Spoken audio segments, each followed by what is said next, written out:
Então, beleza, vamos embora. Então, o tema, como eu tinha falado aqui antes, o tema da live de hoje é instabilidade cárpica, um assunto aí que realmente foi bem pedido pelo pessoal. Então, como a gente sempre faz, a gente tenta trazer um caso clínico aqui só para contextualizar um pouco. E aí a gente trouxe aqui o caso do Terry Thomas, de 30 anos, com a história de dor e edema no punho direito, há 10 dias após queda com a mão espalmada. E relata tratamento conservador prévio sem melhora, ou seja, ele foi para uma emergência, disse que fez uma radiografia, o médico falou que não tinha nada, que tinha tosse, e liberou ele, e ele disse agora, depois de 10 dias, que não melhorou nada, continua com dor e edema. E aí, Renato, quer que olhando esse caso aí, quais seriam as principais suspeitas aí, as principais hipóteses que a gente teria que pensar para esse paciente, para a gente conduzir esse caso dele? Ele estava escutando direitinho aí? O áudio Tá, tá bom? tudo ok, pode falar aí. Tô no celular aqui, tá meio desconfortável aqui no celular, mas vai dar certo. Vamos lá, paciente jovem, né, sexo masculino, é uma história de dor e edema no punho direito há 10 dias, né, um quadro clássico aí de uma lesão de punho, né, a gente fica só na dúvida entre alguns diagnósticos diferenciais para essa faixa etária, né, para o sexo masculino, para esse mecanismo de trauma. Então, o que vai esclarecer a nossa dúvida diagnóstica é basicamente o mecanismo de trauma, saber como esse indivíduo caiu, né? Então, as duas principais hipóteses para esse caso seriam a lesão ligamentar do carpo, tá certo? Ou alguma fratura ali do punho, certo? Ou até mesmo ali, principalmente ali dos ossos do carpo, sendo o principal deles, né, que já acende ali o nosso sinal vermelho, seria o escafoide, né? O osso mais fraturado do carpo, sem dúvida, ali 78% das vezes é o escafoide que fratura. Então, o que vai fazer esse diagnóstico, né? O que vai direcionar o nosso diagnóstico é basicamente o mecanismo de trauma. Se esse paciente caiu com o punho estendido, né? O antebraço supinado, tá certo? Uma supinação forçada e um desvio ulnar, a gente pensa mais em lesão ligamentar do carpo, em instabilidade cárpica. Se esse indivíduo cai com a mão pronada, um desvio radial, tá certo? A gente pensa mais numa fratura ali do escafoide, né? Do estiloide radial, é basicamente isso. Então, o tratamento conservador, acredito eu que o médico da urgência, tá certo? Ou viu uma fratura oculta, que ele ficou na dúvida do escafoide, que é comum, né? E o protocolo para fraturas ocultas do escafoide, a gente aguarda ali em torno de 14 dias para repetir os exames radiográficos e ver se percebe alguma fratura ou alguma coisa do tipo. Ou ele se deparou com a instabilidade cárpica pré-dinâmica, talvez, né? Que existem as classificações aí que a gente vai falar mais na frente. Então, a pré-dinâmica, por exemplo, ela só evidencia a incongruência dos ossos do carpo quando a gente faz algum estresse, né, no momento da solicitação da radiografia. Então, talvez tenha sido isso. Beleza, Essas são as então, principais. o que eu acho que esse primeiro slide aqui que a gente traz, o que a gente tem que pensar é justamente nesse mecanismo de trauma, né? Que é difícil o paciente falar para a gente qual é o mecanismo exato, mas essa informação aí do desvio radial do punho ou do desvio ulnar, e para você pensar que o desvio radial leva mais a favor da fratura do escafoide, o desvio ulnar leva mais a pensar na instabilidade cárpica, essa informação costuma cair em prova, né? Uma questão aí realmente de mecanismo de trauma, isso é realmente cobrado. Então, nesse slide a gente tira de importante aí a questão do mecanismo de trauma e que na prática é muito comum isso de um primeiro atendimento não visualizar uma instabilidade, uma fratura oculta do escafoide e o paciente acabar voltando para a gente com a persistência dos sintomas, né? Então, no contexto da urgência, o que a gente geralmente tem de exame complementar é a radiografia, e aí a gente traz aí duas radiografias desse mesmo paciente, aparentemente as duas radiografias em PA, mas tem alguma coisa diferente entre elas. E aí eu queria que você comentasse aí pra gente, Renato, o que é que você acha dessas duas radiografias aí? Então, na imagem aqui da esquerda, no vídeo, né, a gente vê basicamente um carpo sem incongruência, né, articular, tá certo? Agora, na imagem da direita, a gente já vê um espaçamento maior aqui entre o semilunar e o escafoide, tá certo? Essa radiografia da direita, ela pode ter sido realizada com a carga, né, uma carga axial. O paciente pode ter fechado o punho para fazer ela e alguém ter feito uma carga axial.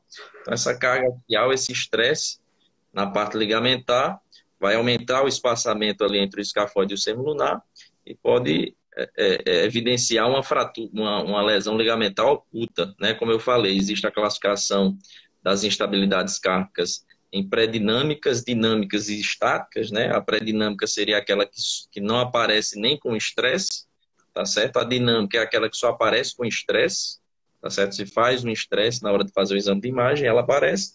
E a dinâmica é aquela que não precisa nem de ser uma radiografia sob estresse, né? Uma radiografia ali normal em repouso já evidenciaria a lesão. Então, a pré-dinâmica e a dinâmica seriam lesões teoricamente completas, né? A dinâmica e a estática, na verdade, e a pré-dinâmica seriam lesões incompletas, é isso. Outra coisa que pode ter acontecido aí é uma angulação na hora de fazer a radiografia, né? Então, existe uma incidência radiográfica que a gente faz, que não é muito comum de cair em prova, mas é um detalhe importante, que seria uma angulação de 10 graus da ampola de ulnar para radial. Então, essa incidência é bem melhor de ver o espaço escafo semilunar. Esse espaçamento entre os ossos, que o normal é a gente ter ali 2 milímetros, né, de um osso para o outro, esse espaçamento maior fala a favor de uma lesão ligamentar ali entre o escafoide e o semilunar. Beleza. E esse espaçamento eu posso colocar aí como um limite de corte que acima de 5 milímetros, muito Acima de provavelmente 5 milímetros. tem uma lesão, não é isso? Exatamente. Acima de 5 milímetros fala muito a favor de lesão entre o escafoide e o semilunar, uma instabilidade ali, uma dissociação escafo-semilunar, que é a mais comum de todas ali no punho. Beleza. Então a Sem gente vai dúvida. falar um pouco mais na frente sobre os sinais radiográficos de instabilidade cárpica, mas só adiantando, esse seria o sinal de Terry Thomas, não é isso? Exatamente. Sinal de Terry Thomas. Esse afastamento entre o escafoide semilunar é clássico de cair em prova, é isso, e cai dessa forma, sinal Terry Thomas, tá certo? Instabilidade, escafo semilunar, tá certo? Beleza.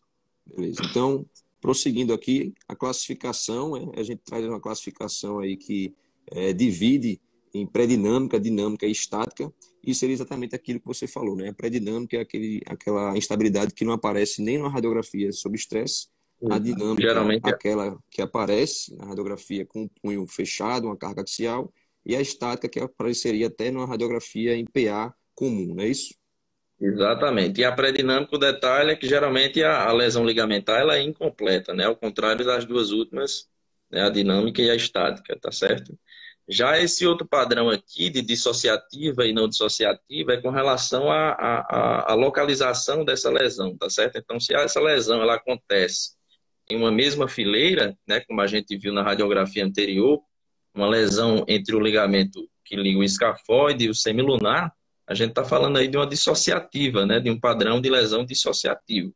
Já se a gente pega ali um padrão ligamentar interfileiras, né, por exemplo, entre a fileira proximal e a distal, como a gente vai ver aí na evolução, né, a luxação perissemilunar nada mais é do que uma combinação de uma lesão dissociativa e uma não dissociativa, ou seja, uma lesão que a gente chama de complexa, tá certo?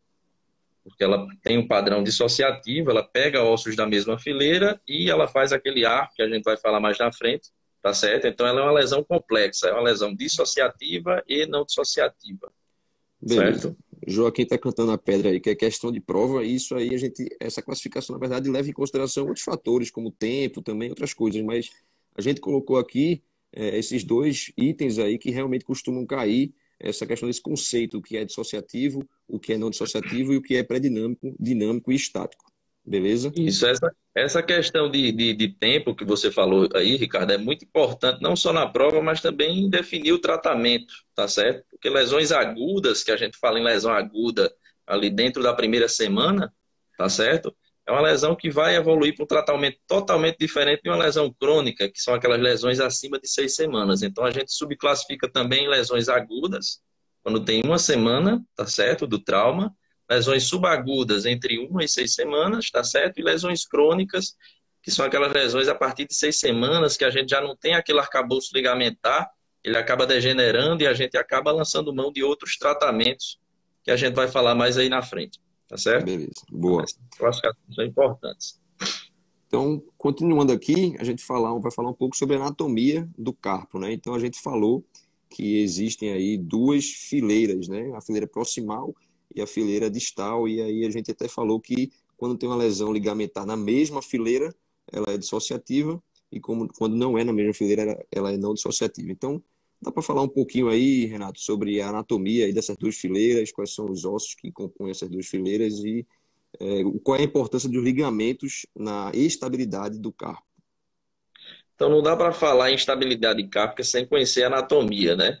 Então tem muitas questões anatômicas envolvidas que é interessante a gente conhecer tanto no dia a dia, né, para definir o tratamento do nosso paciente, como em prova também que cai bastante. Então os ossos do carpo eles são alinhados em duas fileiras, né, como está aí no slide. A fileira proximal seria formada ali pelo escafoide, semilunar e piramidal. O pisiforme seria um osso sesamoide ali associado ao flexor do carpo, tá certo? E na fileira distal a gente tem trapézio, trapezoide, captato e amato. A fileira distal, pessoal, ela funciona como um monobloco, tá certo? Os ossos eles são ligados através de ligamentos extrínsecos aos metacarpos. É uma fileira mais rígida, tá certo? Já a fileira proximal, como a gente vai ver mais na frente, é uma fileira mais dinâmica, tá certo? É uma fileira mais flexível. Isso vai influenciar também no mecanismo da instabilidade. Então, quem estabiliza esses ossos, pessoal, são ligamentos extrínsecos e ligamentos intrínsecos, tá certo? Existem os dorsais, existem os molares. Os extrínsecos são aqueles que vêm do antebraço, tá certo? E vão para o carpo, tá ok? Dentre eles, o mais importante dorsal, sem dúvida, que pode cair em prova, tá certo? Seria o rádio piramidal. Esse é o principal ligamento dorsal extrínseco, tá certo? E dentre os extrínsecos volares, tem três que eu quero que vocês memorizem, né? Seria o rádio escáfo captato, tá certo? Esse é importantíssimo, ele passa ali abaixo do colo do escafoide, tá certo? Ele não tem ligação com o escafoide, embora o nome seja rádio escáfo captato, ele só passa pelo colo do escafoide. Ele é importante até no mecanismo de fratura do colo do escafoide, tá certo? Que não é tema da aula de hoje, mas como a gente está falando de ligamento, é importante frisar, tá certo? E além desse rádio escáfo captato, a gente tem o rádio semilunar longo e o rádio semilunar curto, tá certo? Então, quando eu junto aqui, ó, rádio semilunar longo e rádio escáfo captato, eu tenho espaço de Fourier, tá certo? Esse espaço é importantíssimo, é uma fragilidade, uma área de fragilidade por onde o semilunar ele capota, tá certo? Ele volariza durante o mecanismo de trauma da instabilidade cárpica, como a gente vai ver mais na frente.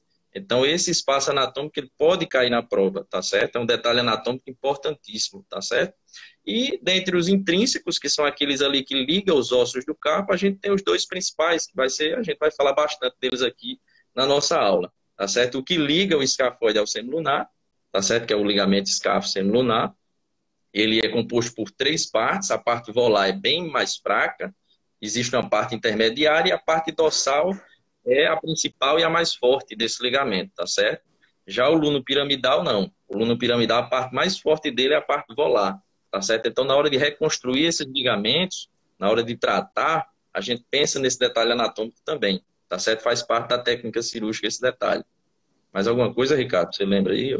Rapaz, acho que você falou tudo, só queria realmente reforçar que o escáfo semilunar, ele é mais forte, a superfície, a parte dorsal dele, porque mais na frente, quando a gente for falar dos estágios de Mayfield, tudo isso vai ser importante, né? Então, o escáfo semilunar, a parte dorsal, ela é mais forte, e o luno piramidal, a parte volar, ela é mais forte. Então, isso aí é muito importante para a gente entender alguns conceitos mais na frente. Então, continuando aqui, então os ossos do carpo eles estão ali todos alinhados, né, já pela própria geometria óssea e também sincronizados ali e alinhados também pela presença dos ligamentos, né? Então, fala um pouco aí para a gente, Renato, sobre a movimentação, né? Como é que é a movimentação dos ossos do carpo? A gente tem o chamado ali movimento do arremesso de dardos, né? Explica um pouquinho aí para a gente como é que funciona esse movimento sincronizado entre a fileira distal, a fileira proximal e a mão como um todo. Então, como eu já havia falado atrás, tá certo? A gente falou desse detalhe da fileira distal, tá certo? Formada pelo trapézio, trapezoide, captato e amato, que eles funcionam como monobloco, que está aí na figura em verde, tá certo? Que é a teoria oval, Littmann, tá certo? Então, esse monobloco, ele é quase sem movimento e ele é ligado através de ligamentos extrínsecos aos metacarpos. Então, a fileira proximal, que ela é mais móvel, tá certo? ela não tem ela não existe inserções tendinhas, tá certo? Dessa fileira proximal. Então, o movimento do punho, tá certo? Ele vai influenciar, primeiramente, a fileira distal, tá certo? Então, quando os metacarpos eles vão para dorsal e vão para radial, tá certo? A fileira distal ela acompanha os metacarpos, ao passo que a fileira proximal faz o movimento contrário, tá certo? Então, quando eu faço extensão com desvio radial, a minha fileira distal, que está em verde, demonstrada em verde, ela vai fazer também extensão e desvio radial, ao passo que a minha fileira proximal vai fazer flexão e desvio ulnar. O movimento contrário, tá certo? A minha fileira distal já vai fazer flexão e desvio ulnar, já a minha fileira distal, proximal, ela vai fazer extensão e desvio radial. Então, toda vez que eu fizer flexão com desvio ulnar, tá certo? A minha fileira proximal vai fazer extensão e desvio radial. Então, é basicamente isso, tá certo? Que essa figura quer dizer. Beleza. E essa é, inclusive, a explicação de por que a gente pedir o raio-x ali em PA com desvio ulnar, não é isso? Porque aí a gente Exatamente. estende a fileira proximal e aí a gente consegue ver melhor ali aquela região ali do escafoide, do polo proximal do escafoide, tudo isso, não é isso? Porque, assim, o detalhe aí que o Ricardo falou que é importante, que o escafoide, naturalmente, ele está em flexão, tá certo? Então, quando eu tenho uma lesão ligamentar, por exemplo, do escápulo semilunar, ele flete mais ainda, tá certo? Então, quando eu faço extensão com desvio ulnar, quando eu faço desvio ulnar do meu punho, tá certo? Eu acabo estendendo esse escafoide, porque se eu leso o escápulo semilunar, não obrigatoriamente eu lesei a ligação entre o escafoide e o trapézio, o escafoide trapézio e trapezoide. Então, quando eu faço desvio ulnar, o trapézio e o trapezoide acaba puxando o polo distal do escafoide e eu acabo estendendo o escafoide. Então, melhora a visualização com o desvio ulnar, não é isso? Beleza. Então vamos lá. E esse danado dos arcos de Mayfield? Isso aí é uma coisa que muita gente se banana. Ajuda aí a gente, Renato. Ajuda aí como é que a gente pode entender melhor isso aí.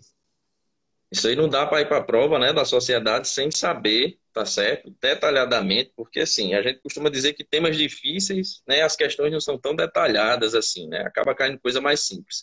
Mas instabilidade cárpica é um pouco diferente, tá certo? Eles acabam cobrando detalhe e os arcos de Mayfield, isso aí é clássico em prova, tá certo? Então, a gente tem esse mecanismo de lesão que a gente falou, que seria com o punho em desvio ulnar e supinação do carpo, que acabaria começando a lesão ali pela região do ligamento escáfo semilunar, como a gente mostrou na radiografia anterior. Então, começaria aí no 1, com a lesão do escáfo semilunar. Então, lesaria de volar para dorsal. Quando a gente chega na parte dorsal, que é a mais importante desse ligamento, a gente teria o grau 1 de Mayfield, tá certo? O estágio 1, tá ok? Então, lesou esse ligamento. Outro detalhe importante, pessoal, antes da gente começar a falar disso, essa fileira proximal, o semilunar, ele está em equilíbrio, tá certo? Em neutro ali. Por quê? Porque ele está ligado com o piramidal, que tenderia a fazer uma extensão desse semilunar, tá certo? E ele está ligado ao escafoide, que tenderia a fazer uma flexão desse semilunar. Então, ele acaba ficando balanceado em neutro ali. Então, quando eu tenho uma lesão ali, pessoal, do escáfo semilunar, ele acaba indo junto com o piramidal. Então, meu semilunar, com a cavidade do meu semilunar, tende a voltar-se para dorsal, tá certo? E meu escafoide tende a fletir mais ainda. A gente vai mostrar algumas imagens de radiografia que vai ficar mais fácil de entender. Então, o primeiro estágio de Mayfield seria a lesão do ligamento escáfo semilunar.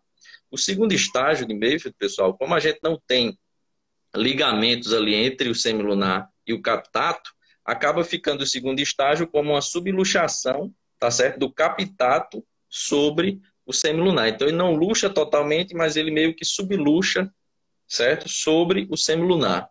O estágio 3 de Mayfield seria já uma lesão do ligamento semiluno piramidal, tá certo? E o estágio 4, a gente teria já o semilunar totalmente subluxado, totalmente luxado e o captato sobre o semilunar. Lembrando que existem as lesões de pequeno arco, quando a gente está falando só em lesões ligamentares, tá certo? Como eu falei, acabei de falar. Então, lesões puramente ligamentares, a gente fala em lesões de pequeno arco. Agora, quando a gente tem fraturas associadas, a gente fala em lesões do grande arco. Então, ao invés de eu ter uma lesão do ligamento escafo semilunar, eu posso ter uma fratura do escafoide, tá certo? Ao invés de eu ter essa subluxação do captato ali no estágio 2 sobre o semilunar, eu posso ter uma fratura do captato, tá certo? E essa fratura do captato, essa fratura do captato no estágio 2 a gente já tem um epônimo, tá certo? Para ele, que é a síndrome de Fenton, tá certo? Quando a gente fratura ali a região do captato, esse polo proximal, ele tende a girar de 90 a 180 graus, tá certo? E essa é a síndrome de Fenton. Então, seria uma lesão instável do carpo e seria uma lesão já do grande arco, tá certo? Então, a gente pode ter isso começando ali do estiloide radial e indo até o estiloide da una, tá certo? Configurando uma lesão de grande arco e não de pequeno arco. Isso cai em prova também, tá certo? Beleza. Então, os estágios de Mayfield nada mais é do que uma sequência, né? Isso. Então, o Mayfield estudou como é que aconteciam essas lesões e viu que elas seguiam uma ordem. Então, primeiro acontecia ali no escafo semilunar, depois ia ali para a lesão entre o captato semilunar, depois entre o ligamento lunopiramidal e, por último, ali entre a fileira proximal e o carpo. Então, isso é muito importante Exato. saber, conhecer essa ordem, tem que levar isso aí para a prova, porque isso aí pode ser cobrado nas questões. Outro detalhe importante, Ricardo, é que no estágio 2 já de Mayfield, quando o captato ele já se sobrepõe um pouco ali sobre o semilunar ele já encaixa naquele espaço do poireiro, tá certo? Que eu falei anteriormente, tá certo? Naquela área de fraqueza. Então ele já encaixa ali, tá certo? Que é entre o ligamento radioscafo captato e o rádio semilunar longo, tá certo? Então aquele detalhe anatômico a gente já começa a usar aqui nos arcos de Mayfield, tá certo? A gente tem que Exatamente. juntar as coisas, as informações e raciocinar em cima disso. Exato. Então, a gente falou que o carpo tem uma anatomia própria, né? Uma anatomia que está em equilíbrio ali, está em estabilidade. E aí a gente precisa conhecer como é que é a anatomia normal para ver na radiografia se tem alguma coisa alterada, né? Então, fala um pouquinho aí, Renato, sobre a radiografia em AP no punho normal. O que é que a gente tem que ver na radiografia normal, num punho que está saudável, não tem instabilidade. Exato. Então, primeiramente, os arcos de Guilula. Esses são clássicos, né? De cair em prova, tá certo? Essa conformação dos ossos que a gente vê aqui na radiografia, tá certo? Primeiramente, o primeiro arco ficaria ali na região proximal, tá certo? Da fileira proximal, tangenciando os ossos ali, escafoide, semilunar e piramidal, a gente forma uma linha, tá certo? Depois a gente traça uma segunda linha na parte distal da fileira proximal, tá certo? Então, pegando escafoide, novamente, semilunar e piramidal. E por último, a gente passa outra linha pegando a parte proximal da fileira distal. Então, qualquer incongruência desses arcos, tá certo? Qualquer incongruência desses arcos, a gente tem que pensar em uma lesão ligamentar ou uma fratura que vai distorcer essas linhas, tá certo?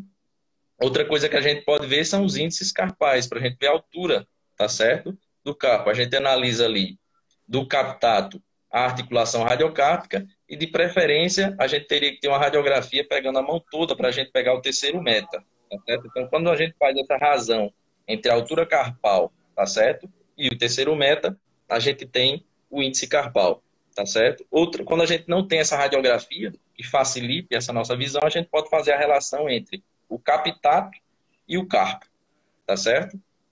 O espaço entre esses ossos, geralmente a gente considera normal ali em torno de 2 milímetros, tá certo? Esse espaço é importante, como a gente viu no sinal de Terry Thomas, tá certo? Que é bem maior do que os 2 milímetros. Beleza, é isso Ok? aí. Samuel fez uma pergunta, mas a gente vai responder já já. Daqui a uns 2 slides vai responder essa pergunta dele. Então, a gente falou sobre a radiografia normal em AP e agora falar sobre a radiografia normal em perfil. O que é que a gente tem que notar aí na radiografia em perfil? Tem alguns ângulos que a gente tem que medir e esses ângulos caem em prova também.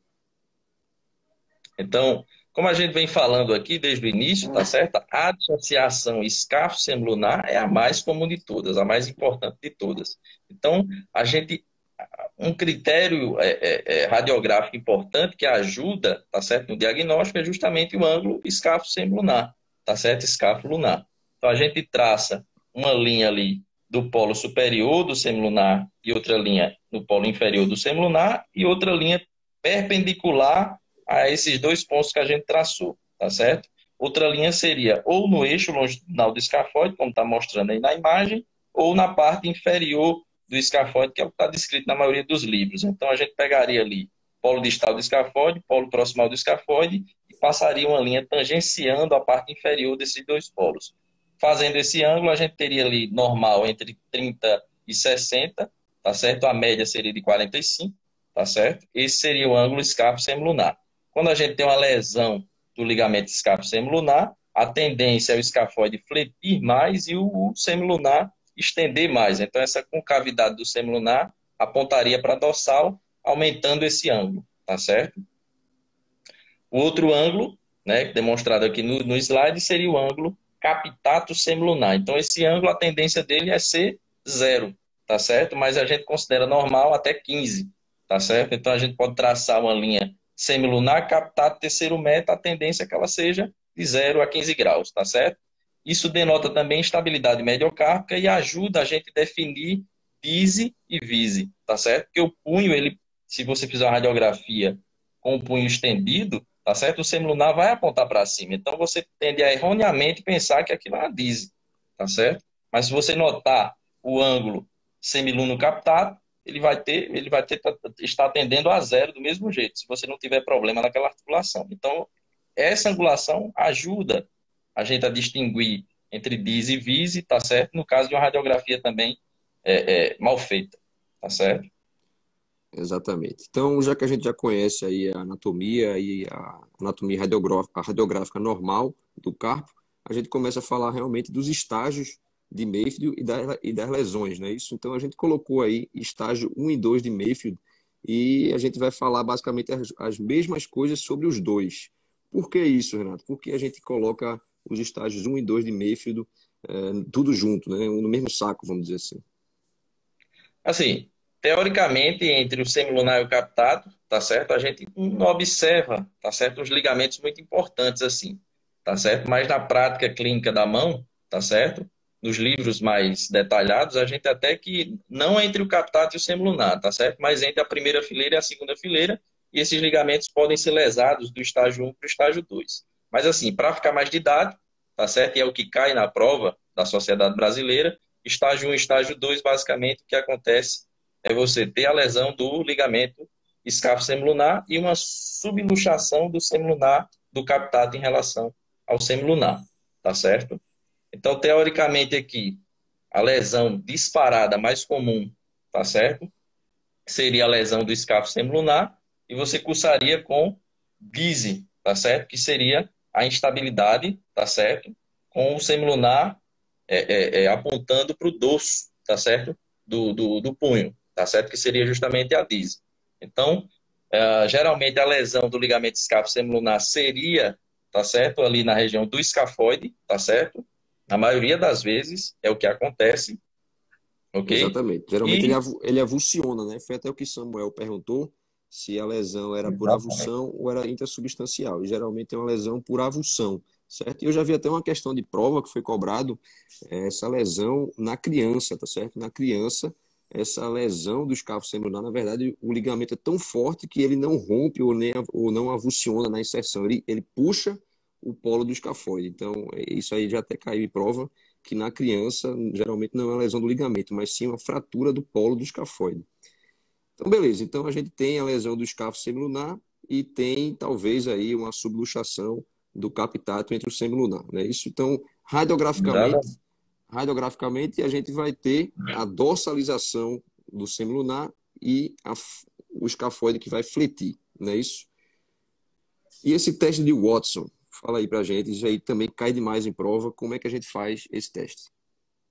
Além daqueles critérios radiográficos, né, a gente clinicamente observa a dissociação escápulo-semilunar pelo teste de Watson, tá certo? Então, o teste de Watson seria você fazer um desvio de ulnar para radial, sendo que você tem que fazer um apoio, tá certo? Aqui na tuberosidade do escafoide. Então, quando você faz o desvio de ulnar para radial, o escafoide naturalmente tende a fletir mais, tá certo? E ocorre, se você por acaso tiver uma lesão do ligamento escápulo-semilunar, tá certo? Esse escafoide ele subluxa para dorsal, tá certo? Então é isso que acontece. O paciente vai sentir dor ou estalido, tá certo? Então o teste do Watson seria mais ou menos isso. A gente falou que quando a gente faz o desvio de ulnar para dorsal, né? A fileira proximal ela tende a fletir, o escafoide flete junto, tá certo? Se você tiver uma lesão do ligamento escápulo-semilunar, ele tende a dorsalizar, subluxar para dorsal. Então, basicamente, o teste do Watson é esse o parâmetro anatômico que você utiliza, tá certo? Beleza. O sinal de peritoma seria o sinal radiográfico, né? Aquele alargamento, tá certo? Do espaço entre o escafoide e o semilunar, maior do que 5 milímetros, tá certo? O sinal do anel, tá certo? Seria a tuberosidade do escafoide, uma sobreposição, tá certo? Quando o escafoide ele flete muito, que é o que ocorre na lesão escápulo-semilunar, você acaba vendo aquela sobreposição da tuberosidade do escafoide na imagem radiográfica. Então, esse seria o sinal do anel. No perfil, a gente poderia ver o sinal do V de Paleniski, tá certo? Não é muito específico, mas ajuda também no perfil, tá certo? Beleza. Mas para o perfil, acho que o que é mais importante levar para a prova, com certeza, são o aumento, o aumento aí dos ângulos, né? Isso, tanto o escápulo lunar, tanto o ângulo entre o escafoide e o semilunar vai aumentar, como o ângulo entre o captato e o semilunar também vai aumentar. Exatamente. Beleza. Então, agora que a gente diagnosticou um paciente que tem uma lesão aí no estágio 1 e 2 de Mayfield, a gente vai para o tratamento. Como é que a gente divide aí o tratamento de uma lesão ligamentar no estágio 1 e 2 de Mayfield?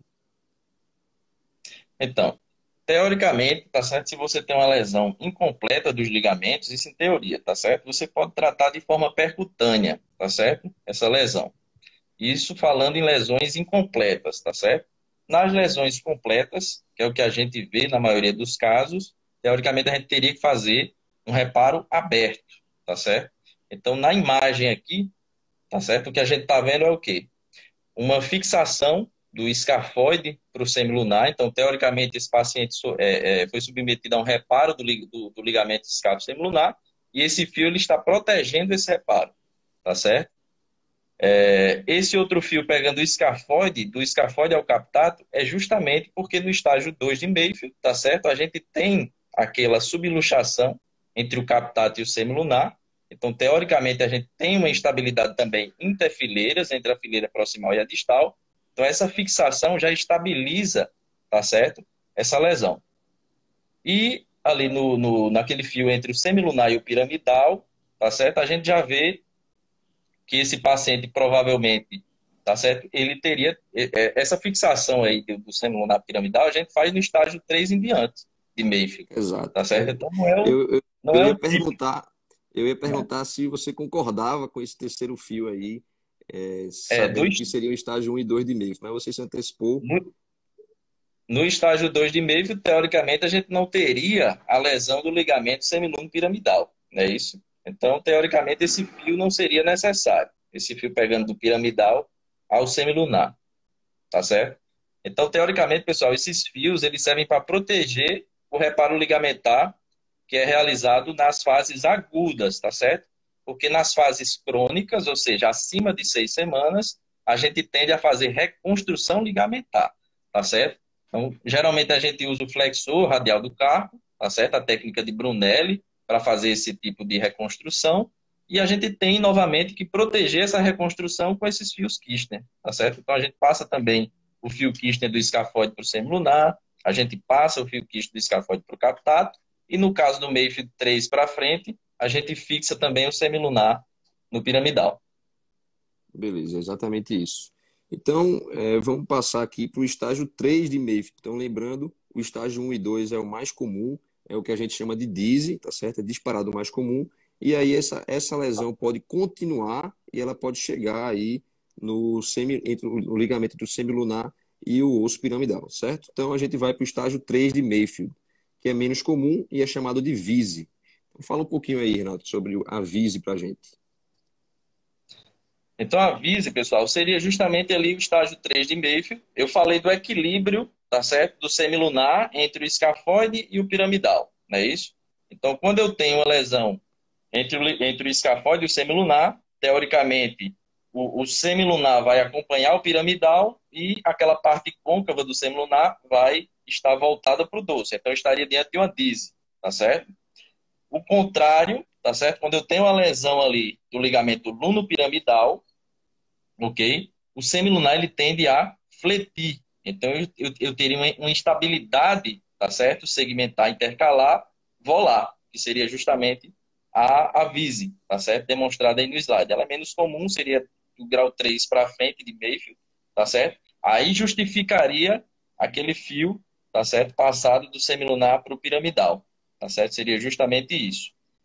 Esses dois testes, pessoal, que Ricardo colocou aí, o teste de Reagan e o teste de Kleeman, certo? Eles são testes que a gente faz um movimento de gaveta, tá certo? Entre o piramidal e o semilunar. Então, se a gente tem uma lesão do ligamento semiluno piramidal, a gente tem essa gaveta positiva, tá certo? O teste de Reagan seria feito com as duas mãos e o teste de Kleeman com a mão só. Então, seria esse detalhe para a prova, que é bom, é interessante levar. Então, para lesão escáfo semilunar, para dissociação escáfo semilunar, teste de Watson, tá certo? Para lesão semiluno piramidal, pensar em teste de Reagan e teste de Kleeman, certo? Detalhe clínico importante aí que o Ricardo botou no slide, tá certo? E, teoricamente, você teria uma diminuição do ângulo, né, escáfo semilunar. Por quê? Porque o escafoide vai estar fletido e o semilunar também vai estar apontando para volar. Então, teoricamente, o ângulo tende a diminuir, tá certo? Beleza. Então, essa é uma grande É diferença, né? basicamente o que acontece. A gente lembra que o ângulo é entre 30 e 60 graus. Quando está maior do que 60, a gente pensa em DIS, né? O ângulo aumentou. Quando está menor do que 30, a gente pensa em VISE, porque o ângulo diminuiu, tá? Então, vamos passar aqui para o tratamento do estágio 3. Agora sim, né? Agora os três fios, não é isso? Agora os três fios, tá certo? Então, a pegadinha que o Ricardo botou aí no início, né? Estágio um e 2 de Mayfield com os três fios, eu até achei estranho, mas no estágio 3 ele se justificaria, tá certo, pessoal? Então, eu teria a lesão tanto do escápulo semilunar, já teria a subluxação do captado sobre o semilunar e teria a lesão do ligamento semiluno piramidal, que aí sim justificaria, tá certo? A fixação do semilunar no piramidal. Detalhe importante de técnica cirúrgica, pessoal, e de anatomia, como a gente falou, tá certo? O ligamento escápulo semilunar, a parte mais forte seria a dorsal, então a abordagem preferencial para reparo e para reconstrução desse ligamento seria uma abordagem dorsal, tá certo? Só que é até controverso isso na literatura, tá certo? Mas para reparos do ligamento semiluno piramidal, a gente teria que fazer um duplo acesso, um acesso volar também, porque a parte mais forte, a parte mais que denota mais estabilidade do ligamento semiluno piramidal seria a sua porção volar, tá certo? Então, a abordagem dupla aí nesses casos, teoricamente, teria que ser feita, tá certo? E, novamente, se eu tenho uma lesão aguda, menos de uma semana, eu vou fazer o reparo com suturas transósseas, tá certo? Ou com âncoras, e depois eu protegeria esse reparo com os fios Kirchner que o Ricardo está mostrando aí na imagem, tá certo? No caso de uma lesão crônica, eu não teria mais o meu arcabouço ligamentar e eu teria que fazer uma reconstrução. Então, geralmente, a gente utiliza novamente o flexor radial do carpo para fazer essa reconstrução e a gente protege essa sutura com o apoio aí dos fios de Kirchner, tá certo? E em casos de que o paciente não veio a tempo e essa articulação já evoluiu com artrose e tal, a gente já faz as cirurgias de salvação, que seriam as artrodeses, tá certo? Seriam as artrodeses. Eu não sei nem se... Tem um slide mais na frente, Ricardo, de artrodese ou... Não, a gente não botou nada aqui de artrodese, mas, enfim, a gente deixa para outro momento falar um pouquinho sobre as artrodeses. Mas pensando que a força pode continuar agindo aí, a gente pode chegar até o estágio 4, não é isso? Então, o último estágio de Mayfield seria o estágio 4 e seria a luxação perissemilunar. Fala aí, Renato, sobre a luxação perissemilunar. Exatamente. Então, pessoal, quando esse paciente chega já nessa situação, tá certo? Aqui, com o capitato totalmente sobreposto ao semilunar, o semilunar já está capotado naquele espaço que a gente falou mais atrás, o espaço Fourier, tá certo? A gente já tem essa luxação perilunar propriamente dita, tá certo? Essa é uma lesão complexa. A gente tem tanto lesões aí dissociativas na mesma fileira, tá certo? Como lesões não dissociativas. Então, a gente já tem associação, a gente fala numa lesão complexa. Se está luxado, tá certo? Como tudo no trauma e ortopedia, a gente tem que reduzir. É uma urgência ortopédica, se a gente não reduzir, a gente vai estar correndo o risco de lesar mais cartilagem, tá certo? E até mesmo lesões aí do nervo mediano, a síndrome do túnel do carpo agudo, é uma complicação importante desse tipo de luxação. Então, a manobra de Tavernier, ela está aí justamente para isso, a redução incruenta, tá certo? Que a gente faz nesse tipo de lesão. Como é que a gente faz essa manobra? É questão de prova também, tá certo? Tanto na prova de habilidades, tá certo? Como na prova teórica. Então, teoricamente, a gente teria que fazer uma tração, tá certo? Mais ou menos ali por 10 minutos. Essa tração por 10 minutos está no livro, tá certo? Então, a gente teria que fadigar as estruturas ligamentares e musculares. Depois, a gente faria uma extensão do punho, tá certo? Aumentando essa deformidade. Faríamos depois um apoio aqui na região do semilunar que está luxado, tá certo? Faríamos um apoio e depois a gente flete esse punho fazendo pressão do semilunar divolar para dorsal. Então essa é a manobra para a gente reduzir o estágio 4 de Mayfield, né? Que seria a luxação perilunar propriamente dita. Então tudo em volta do semilunar estaria lesado, menos, tá certo, pessoal? Os ligamentos rádios semilunares que eu falei mais cedo na aula, tá certo? Mais cedo na discussão. Então, por isso que é importante ter em mente esses dois ligamentos, que são eles que seguram o semilunar nessa posição para que ele não dorsalize, e esse movimento de capotamento do semilunar, em parte, é dado também pelos ligamentos radiosemilunares, né? Longo e curto. Então, a manobra de Tavernier é realizada, o capitato ele encaixa no semilunar, e aí sim eu vou dar início aos reparos ligamentares, tá certo? Que a gente já viu e já discutiu anteriormente, tá certo? Novamente mostrando aí na imagem, tá certo? Faria o mesmo tipo de fixação e o mesmo tipo de reparo. Reparo nas lesões agudas, reconstrução nas lesões crônicas e, em caso de artrose, as cirurgias de salvação, que seriam as artrodeses. Então, passo a passo seria o mesmo. É isso, Ricardo? Tem algum detalhe, Ricardo, aí que você queira Eu queria falar? chamar a atenção só de uma coisa, que nem sempre a clínica do paciente vai ser igual, independente dos estágios de Mayfield que ele se apresenta, né? Então, um paciente que tem um estágio 1 de Mayfield, ele muitas vezes tem uma clínica muito mais sutil, de uma dor leve, um edema leve, né? E às vezes isso aí passa até, o médico acha que foi só uma tosse, e quando a gente tá falando do estágio 4 de Mayfield, que o sêmino está luxado, aí já é uma clínica bem mais importante, uma dor muito mais importante, uma deformidade importante e edema significativo. Então, isso aí também pode ser cobrado em prova, falando que no estágio 1, geralmente o paciente se apresenta com uma clínica exuberante e muitas vezes não. Geralmente a clínica é um pouco mais sutil. E eu acho que era Não, isso que a gente tinha não, para falar. não só a clínica, né, Ricardo? Não só a clínica, como também os sinais radiográficos que a Isso, gente viu, né? Quando a gente tem uma exato, lesão pré-dinâmica, a gente só consegue ver basicamente se a gente fizer algum estresse, não é isso? exato, exato. Então deixa muito passar isso aí. Beleza. Renato, queria agradecer aí, foi bom demais. Acho que a gente falou muita coisa que costuma ser cobrado na prova do TEOT sobre instabilidade cárdiaca.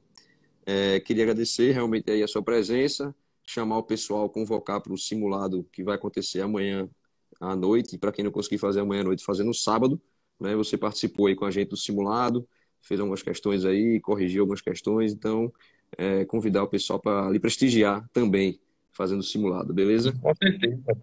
Com certeza. O pessoal aí do Ortopedia QM está trazendo sempre temas importantes, né? Estabilidade cárdiaca nem se fala, tá certo? Estabilidade é um tema que sempre vai cair na prova da sociedade, tá certo? Então é um tema complexo, tá certo? Mas que estudando direitinho a parte anatômica e a parte radiográfica, bem como a clínica, tá certo? Dá para sair bem, tá certo? Beleza. A live vai ficar salva aqui no Instagram, no GTV. Só tomara que o Instagram não boicote a gente, porque teve uma live que deu errado, não consegui salvar aqui, não sei o que foi que houve, mas vai dar tudo certo aí. Beleza? Valeu, galera. Valeu, Renato. Valeu, obrigado demais aí. Um abraço. Falou!